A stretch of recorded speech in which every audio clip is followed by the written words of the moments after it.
Worship act पर supreme court में सुनवाई शुरू हो गई है। उपासना स्थल कानून पर सुप्रीम कोर्ट में सुनवाई चल रही है। चीफ जस्टिस की अगुवाई वाली बेंच में ये सुनवाई हो रही है।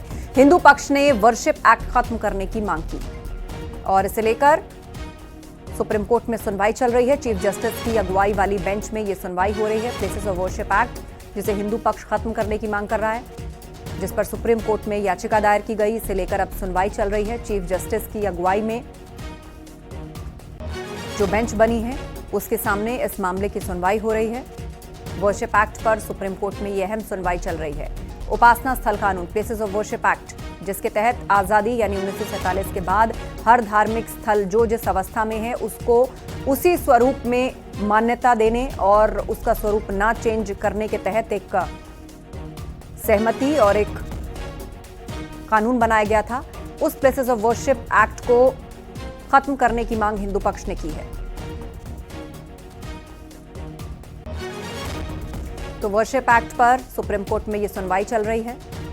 चीफ जस्टिस की अगुवाई वाली बेंच के सामने इस मामले की सुनवाई चल रही है। उपासना स्थल कानून को लेकर हिंदू पक्ष ने प्लेसेस ऑफ वर्शिप एक्ट को खत्म करने की मांग की है।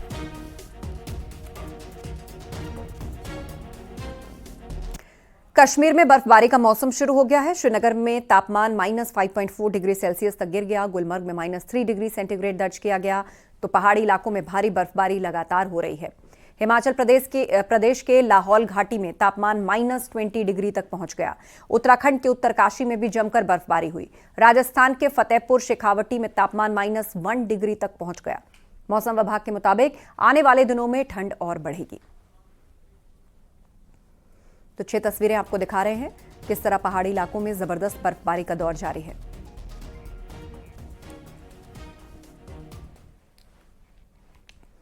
पहाड़ों में कड़ाके की ठंड पड़ रही है। उत्तरकाशी में ऊंचाई वाले इलाकों में झरने भी जम गए हैं। पूरा जिला शीतलहर की चपेट में है।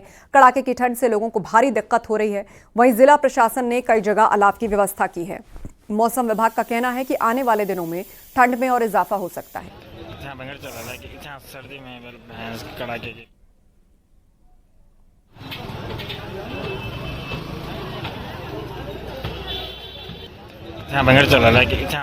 ये बिल्कुल ठंड आजकल चल रही है और सभी जो हमारे नगर पालिकाएं हैं, जो हमारे और जो ग्रामीण क्षेत्र हैं, उनके लिए अभी हम लोगों ने सरसरी तौर पर 10 लाख रुपए जारी कर रखा है और सभी जगह अलाव जल रहे हैं और फिर आने वाले टाइम में और इसका समीक्षा करेंगे। यदि और अलाव की जरूरत है तो उसको और बढ़ाएंगे।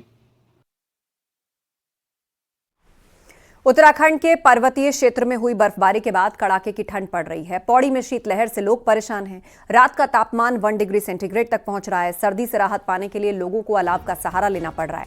वहीं प्रशासन ने सभी जगह अलाव की व्यवस्था की और रैन बसेरों में भी पूरे इंतजाम किए।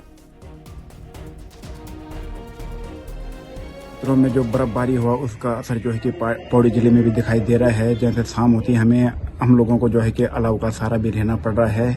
बच्चों को सर्दी जुकाम का सीधा असर देखा जा रहा है। जैसे कि महिलाओं को चारा पत्ती लेने में काफी कठिनाइयों का सामना करना पड़ रहा है। लगभग अभी 4 जगह और एक भी जगह हम एक्सटेंड कर रहे हैं, अलावा हो रहा है। और रेन बसेरा का भी हमने इंस्पेक्शन करके मैंने भी निर्देश दिया था, उसी हिसाब से भी साफ सफाई साथ में साथ रजिस्टर हो गया और पूरा कंबल और हीटर का भी व्यवस्था किया है बस स्टेशन के पास में। कश्मीर के बांदीपुरा में आज सुबह से बर्फबारी हो रही है। घरों से लेकर पेड़ तक सभी बर्फ की सफेद चादर में ढके दिखे। बांदीपुरा में लगभग 4 से 5 इंच ताजे बर्फ की परत जम चुकी है और लगातार बर्फबारी जारी रहने के कारण बर्फबारी का स्तर और बढ़ने के आसार हैं।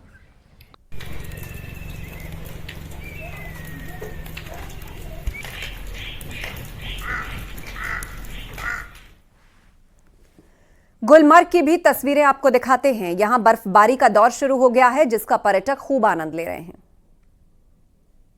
मैं इस वक्त दुनिया भर में मशहूर सयाहती मकाम गुलमर्ग में हूँ। यहाँ पर बर्फबारी हुई और आप देख सकते हैं ये गुलमर्ग है और यहाँ पे आप देख सकते हैं किस तरीके से टूरिस्ट जो है एंजॉय कर रहे हैं, एक दूसरे पे बर्फ फेंक रहे हैं, बर्फ में खेल रहे हैं, बच्चे भी और महिलाएं भी। ये देख सकते हैं आप गुलमर्ग में इस वक्त हर तरफ से यही नज़ारा देखने को मिल रहा है। अद्भुत नज़ारा है। टूरिस्ट से हम बात करेंगे। कहाँ से आए आप? दिल्ली। तो कैसा लगा यहाँ पे बर्फ इस वक्त गिर रही है? बहुत अच्छा, बहुत। हम लोग कल ही दिल्ली आए हैं, कल ही दिल्ली से यहाँ आए हैं और आज स्नोफॉल है और उसमें बहुत अच्छा लग रहा है। हम लोग बहुत इंजॉय कर रहे हैं और वाकई में अमेजिंग। तो ऐसा नजारा कभी देखा है? नहीं, बिल्कुल नहीं, ये फर्स्ट टाइम हमारा। आप हम बताइए अपना ये हमारे लिए सच में, हमने सुना था कि कश्मीर एक स्वर्ग होता है और सच में ये स्वर्ग से भी बहुत सुंदर है, हमारी लाइफ का सबसे ब्यूटीफुल। इनको सर्दी का कोई एहसास नहीं है, सर्दी में भी इनको गर्मी का एहसास हो रहा है। ये देखिए छोटे बच्चे भी जो है यहाँ पे बर्फ के साथ खेल रहे हैं। तो ये आप बताइए, ऐसा नजारा कभी इससे पहले देखा है? नहीं, बिल्कुल नहीं देखा, सच में बहुत अमेजिंग है। तो ट्रिप का पैसा वसूल? बिल्कुल डबल वसूल। तो गुलमर्ग जगह ही ऐसी है, आप देखिए कि ये सो रहे हैं बर्फ पे, क्योंकि व्हाइट कारपेट बिछा है, ये कुदरत का कारपेट है। ये देखिए वाकई में दीवाने हो गए हैं ये बर्फ को देख के। इनकी खुशी इतनी कि ये यहाँ पे आप देखिए किस तरीके से बर्फ पे सोए हुए हैं सभी लोग। देखिए ये अलग ही एक नजारा है यहाँ पे, जो देखते ही बनता है। ये बर्फ जो है एक दूसरे पे फेंक रहे हैं। तो गुलमर्ग में तकरीबन तीसरी बर्फबारी है इस सीजन की, लेकिन कुछ प्लेन एरियाज में आज पहली बर्फबारी हुई। और गुलमर्ग दुनिया भर में मशहूर है, यकीन मानिए यहाँ पे जहां पर भी हम नजर दौड़ा रहे हैं वहां पे टूरिस्ट हैं, एंजॉय कर रहे हैं। देहरादून चिड़ियाघर की एंट्री फी बढ़ाई गई है। अब एंट्री फी 30 रुपए से बढ़ाकर 100 रुपए कर दी गई। वहीं 12 साल से कम उम्र के बच्चों के लिए एंट्री फ्री होगी। जू में अब अलग अलग फी नहीं देनी होगी। अब जू में एंट्री फीस देकर पूरा चिड़ियाघर घूम सकते हैं। पहले कई बाड़ों को अलग से फीस देनी होती थी, लेकिन अब 100 रुपए की फीस में पूरा चिड़ियाघर घूमा जा सकता है। आज से नया शुल्क स्ट्रक्चर लागू होगा।